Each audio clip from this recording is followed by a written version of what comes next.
Depuis très longtemps, nous connaissons le Prado, puisque nous étions en équipe jeune du MRJC, et arrivé à un moment donné, on a rencontré des prêtres du Prado qui étaient engagés dans le mouvement rural de la jeunesse chrétienne, et ils nous ont fait découvrir la spiritualité d'Antoine Chevrier. Et pour nous qui étions en milieu rural, ça nous a permis de réaliser de nombreuses retraites en famille, et essentiellement avec des ruraux.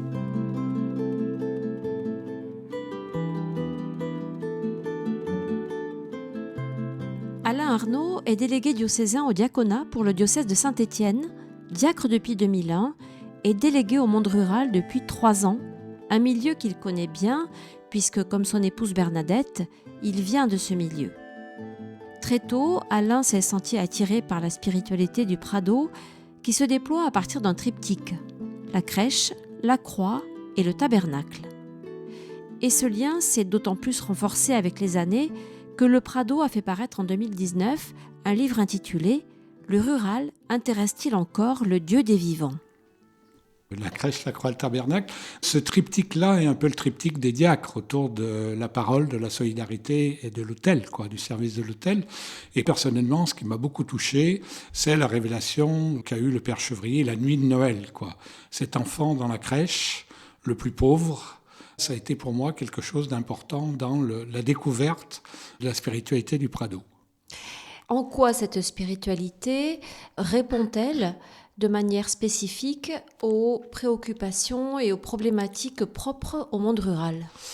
On a découvert depuis Terre d'Espérance en 2020 que la pauvreté et la précarité ne touchaient pas que les milieux urbains.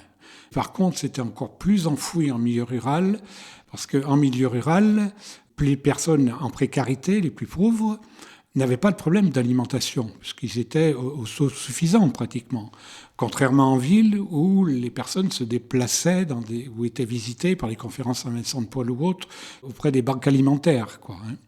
Donc ce travail qui s'est fait sur Terre d'Espérance était sur 2 axes. Découvrir les valeurs du monde rural et toute la partie, plutôt environnementale, connaissance des territoires et connaissance des hommes, avec de réelles dynamiques de développement du monde rural, mais avec une précarité vraiment cachée, liée aux problèmes de mobilité, aux problèmes d'isolement dans des hameaux.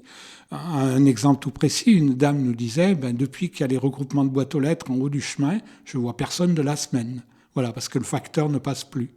Et c'est pour ça que cette notion de personne invisible était vraiment le cas, puisque ces personnes ne venaient peu sur les milieux urbains ou sur les bourgs, parce qu'effectivement, en autosuffisance alimentaire, il y avait tout ce qui était à côté qui n'était pas fait, et notamment cette question de l'accompagnement spirituel.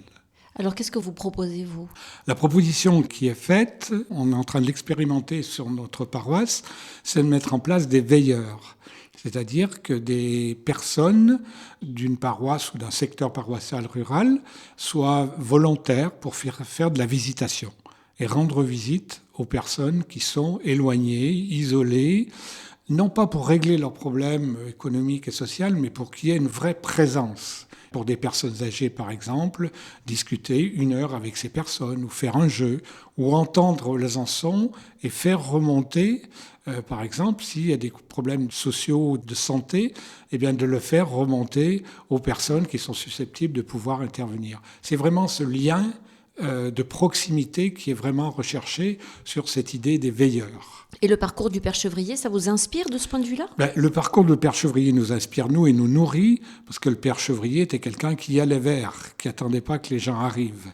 Et cet aller vers, je crois qu'il est encore plus réel, dans les secteurs ruraux, où il y a la question de l'isolement, de l'isolement lié aux distances et aux petits hameaux qui sont dispersés, qui n'est moins le cas. Je ne dis pas qu'il n'y a pas d'isolement et de distance entre les personnes en précarité et les personnes qui peuvent accompagner un milieu urbain, mais c'est encore plus crucial en milieu rural par rapport aux problèmes de mobilité. Est-ce que vous vous sentez, vous et votre épouse, appartenir à la famille du Prado ? Oui, je pense que Bernadette pourra en témoigner autant que moi. Lorsqu'on a commencé à découvrir le Prado, il y a une 40aine d'années de ça, on vivait toutes les retraites avec nos enfants.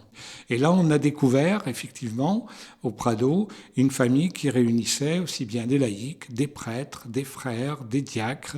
C'est vraiment quelque chose qui a été un point fort ces dernières années, et notamment depuis la rencontre de Lourdes en 2016, qui avait été une grande assemblée avec plus de 500 personnes proche du Prado, où on a vraiment fait famille. Vous soulignez là la diversité des vocations, des états de vie au sein du Prado. C'est ça, tout à fait. Et cette diversité-là permet à des laïcs de se retrouver, parce qu'il y a des équipes de laïcs, et que cette complémentarité des points de vue et des regards et des positionnements différents dans l'Église et dans la société permet vraiment des échanges importants et riches.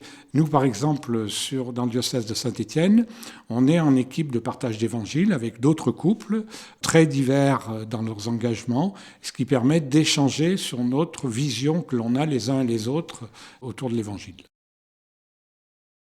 Nous, ce que ça nous apporte, je crois, c'est vraiment l'esprit de famille. Et que du coup, on vit, le Prado, j'allais dire, vivait avant l'heure le synode sur la synodalité, si je peux me permettre. Parce qu'il y a vraiment cette dynamique-là et ce souci.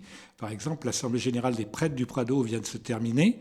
Et il y a eu 2 jours de consacrés à toutes les branches de la famille du Prado qui sont venus témoigner de leur histoire et de là où ils en étaient du travail autour d'Antoine Chevrier. Merci beaucoup.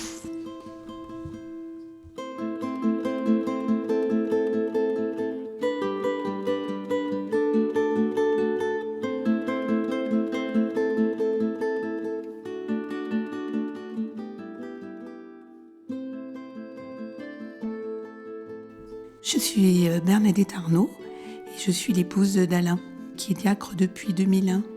Il s'est engagé, mais j'étais vraiment en proximité de cet engagement et tout à fait favorable à cet engagement. Et ce que je peux dire, c'est que c'est un engagement en prenant. Le service est premier. Et il me semble que le Prado a été pour nous vraiment une ressource spirituelle. D'abord, plus jeune, parce que l'étude d'évangile pour le Père Chevrier était tellement important qu'il nous a nous-mêmes réinterpellés. Nous étions tout jeunes. Moi, j'étais travailleur social et du coup, il nous a nourris de ça. Peut-être qu'on avait une foi chrétienne, qu'on s'était déjà un peu réapproprié par rapport à nos parents, mais on est allé plus loin dans le soutien que nous apporte l'Évangile dans la vie de tous les jours et aussi dans nos engagements. Donc ça a été la première chose. Et la deuxième a été que le service dans le diaconat est premier. Et pour le Père Chevrier, le service, c'était le service des plus pauvres. Il me semble que quand on est dans un ministère, on peut être embarqué dans beaucoup de choses et d'oublier l'essentiel. Et le fait d'avoir ce lien spirituel avec le Prado nous a gardés, il me semble, dans l'essentiel. Et qu'est-ce que c'est l'essentiel pour vous, Bernadette ? Alors, l'essentiel, c'est d'être des proches de ceux qui souffrent, qui sont blessés, des plus pauvres aussi. Mais je suis pas toujours, moi, avec des plus pauvres. J'accompagne des personnes qui sont blessées par des séparations, par exemple, ou des personnes très âgées qui souffrent de l'isolement. Je pense aussi que l'intériorité des personnes aujourd'hui a besoin d'être nourrie, et même si nous-mêmes, on se nourrit de leurs questions, les parents, par exemple, qui demandent le baptême, vont me dire « Ah mais... on a vécu quelque chose de plus grand que nous dans la naissance de notre enfant. Et est-ce qu'on sait l'entendre au niveau où il faut l'entendre ? Eh bien, c'est tout ça qui me nourrit, en fait. Je pense aussi que les accompagnateurs, avec les plus pauvres, avec les personnes blessées, avec les personnes souffrantes, ont besoin d'être nourris, mais aussi qu'on leur donne parfois aussi la possibilité de dire attention, j'en fais trop, attention, il faut que je m'arrête, il faut que je me nourrisse, il faut que je me fasse accompagner. C'est un risque ? Oui, c'est un risque. Oui, c'est un risque. Vous le ressentez, vous, personnellement ? Alors, je crois que j'ai pris les moyens un peu de ne pas me laisser trop submerger. Du coup, je suis accompagnée spirituellement. Avec Alain, on veille vraiment à avoir une retraite tous les ans. Et aussi le rassemblement auprès d'eau entre diacres. C'est vraiment des temps forts. Il est annuel et souvent on travaille une des questions importantes pour le charisme du Père Chevrier. Quel est celui qui vous touche le plus parmi ces charismes ? D'abord, l'écoute des plus pauvres, ça c'est sûr. L'écoute des personnes blessées et souffrantes. Mais c'est aussi, je crois quand même que l'étude d'évangile du Père Chevrier, qui n'était pas une étude exégétique, intellectuelle, mais qui nous reliait vraiment à la vie, qui nous relie aux autres, qui nous relie à la nature, c'est aussi un des aspects très importants pour moi.